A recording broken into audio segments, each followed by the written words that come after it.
In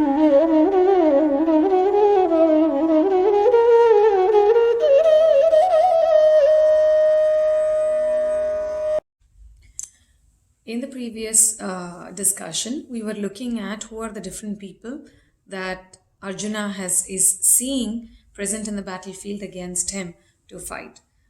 People like his own father figure, his grandfather like Bhishma and Somadatta, and then his teachers like Kripacharya and Dronacharya, maternal uncles like Shalya and Shakuni, and Bratran, his brother Duryodhana and the Kauravas.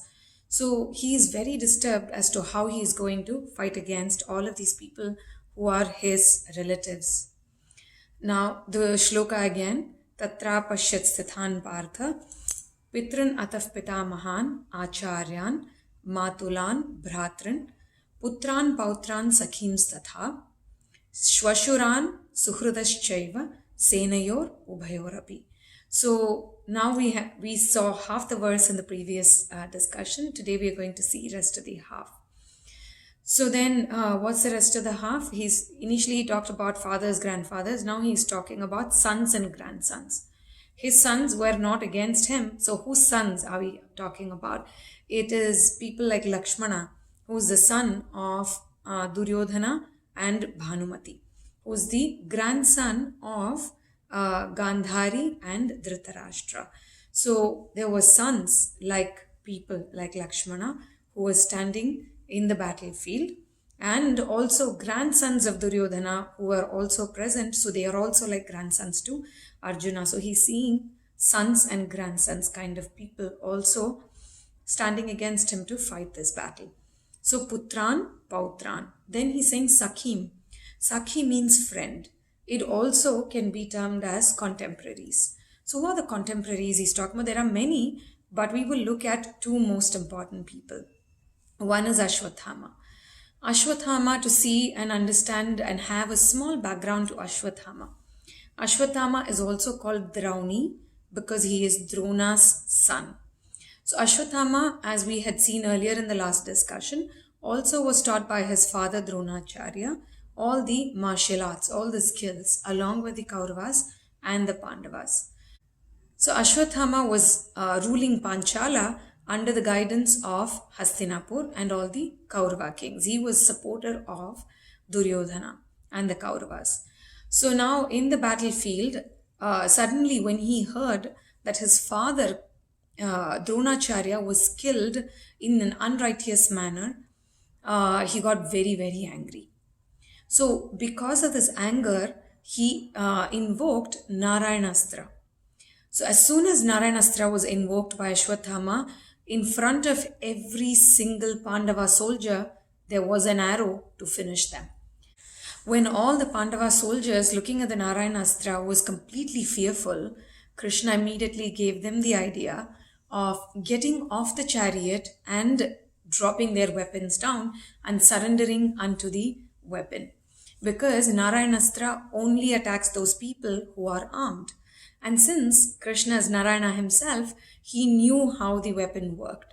So he told all the Pandava soldiers that they should get off their chariot and put their weapons down and surrender unto the Narayanastra. And that's exactly what they all did.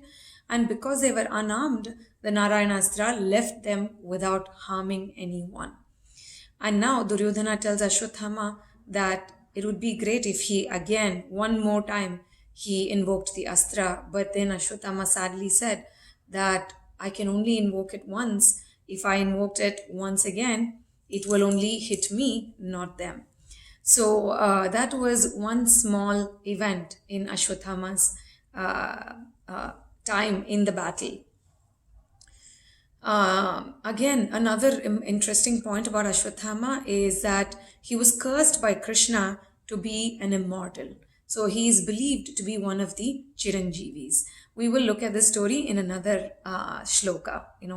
There's a lot of verses that we will be discussing, and we will come back to this particular story as why Krishna cursed Ashwathama. Now moving on to Jayadrata. Jayadrata was married to Dushala, one of the only sister, sorry, not one of the, the only sister to the 100 Kauravas, Dushala. So, King Kurukṣetra was the father of Jayadrata. So what this King Kurukṣetra did to enthrone his son is he gave a strong boon to the son, to his son Jayadrata, that whoever tries to fall your head, that is chop your head, his own head would break into 100 pieces. That is, the one who chops his head, and when his head falls on the ground, the one whose reason for Jayadrata's head to fall on the ground, that person's head would burst into 100 pieces. This was the curse that Kurukṣetra had given to the person who would kill Jayadrata. So now with this curse, everybody was scared how to finish Jayadrata, because he was right there in the army. So in this discussion, we will end here in part 2, understanding about the sons and grandsons that Arjuna was seeing in the opposite party, and also contemporaries like Ashwathama. So the shloka again, Tatra pashyat stithan partha, pitran atha pitamahan, acharyan, matulan, bhratran, putran pautran sakhim statha, shvashuran suhrudaschaiva, senayor ubhayor api.